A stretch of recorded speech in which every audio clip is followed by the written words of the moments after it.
Okay, so in this question, we're going to be forming and solving an equation, and this time we're going to be focused on a perimeter-based question. So it says here is a quadrilateral, A, B, C, D, which we can see just here, and we have these algebraic lengths, which gives a massive hint that we're going to be needing to form an equation anyway. All the measurements are in centimetres. The perimeter of ABCD is 52 centimetres. Work out the length of DC. So DC is the length here, and in order to work out the length, we're going to need to know the value of x. So we're going to need to form and solve an equation. Now, there are two types of equations we can sometimes form and solve with shapes like this. We can have a look and see on the shape if there are two things that we know are the same, we can set them equal to each other. For example, if we knew these two were the same, we could write x plus 1 equals 2x and solve the equation like that.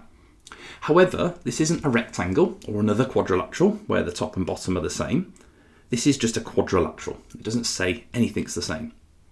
So we can't do that. What we can do is we can take this number we've been told is the perimeter, and we can find what I would call the algebraic perimeter. So the distance all the way around the shape using all these algebraic expressions. So if we add them up, and you can write this out as a big long line, what I like to do is just go around counting up the x's first. So 2x plus 1x is 3x, another one here, 4x, and another 2 here, so 6x in total. So 6 x's. Then I'll count the numbers, so minus 5, add 1 is minus 4, subtract another 1 is back down to minus 5, so we have 6x minus 5. Now that is the expression for the whole perimeter there, the letters and the numbers.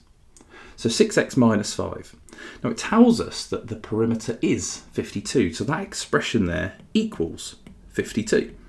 And as soon as we've created that, as long as we're happy with solving equations, we've got quite a nice easy equation to solve. So here we're going to add 5, and we get 6x is equal to 57. And then we need to divide by 6. So we had an easy equation to solve, but we're not going to get an easy solution because 57 doesn't divide perfectly by 6. So what I mean by perfectly is it doesn't give us a whole number. So I need to do 57 divided by 6. And now if I don't have a calculator for this, that's going to be pretty tricky to do. So what technique might I use? Well, I might write that as a fraction. So if I do that to the side, let's do 57 divided by 6. I'm going to try and simplify that. Now, I know they both divide by 3 because 57 is 3 less than 60. So I know I can divide the top and bottom by 3. Now, if I do that on the bottom, we get 2, which is quite nice because I can halve numbers without a calculator quite nicely. On the top there, 57 divided by 3, I might just want to take my time. Now I know it's 3 less than 60, so I might have a little trick there to get it a bit faster. But 3 goes into 5 once, remainder 2, 27 9 times, so I get 19 over 2. So 19 over 2 is a nice number to halve. It's 1 more than 18 or 1 less than 20, depending on how you look at it. Half of 18 is 9, so that extra 1 adds an extra 0.5. So that is 9.5. So there we go, x equals 9.5. So I guess if you know how to solve equations, that still adds a difficult element within there. But actually there's quite a nice step here anyway now, in that the length of DC is 2x anyway. So where we did 19 divided by 2 to get 9.5, well, to get the value or the length of DC, we have to do 2 times 9.5 anyway, which actually just jumps that back to the original 19 that we had just been looking at. So there we go. DC is going to be 19 centimetres. That'll be our final answer. 19 centimetres. And there we go. So there we go. Just sort of a forming and solving equations question. The forming and solving in that is actually quite nice.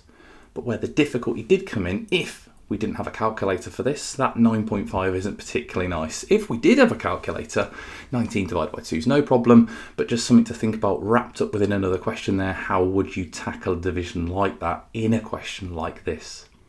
And thinking about that simplification part, because you could do 57 and try and set up a bus stop dividing by 6, and 6 doesn't go into 5, so you end up having to just figure out a way to get there anyway. And again, you can do it like that, and you could carry over a 0.0 in your division, and you would have got your 9.5 that way too. But there we go, something to think about, forming and solving equations where we set it equal to the perimeter. If you want all 9 questions like this in one place, then grab my Revise 9 revision grids completely free. Click the link in the description, create your free account and unlock them inside Upgrade or TGMT4T. Simply head to the Revise 9 tab, select Higher or Crossover and download them instantly.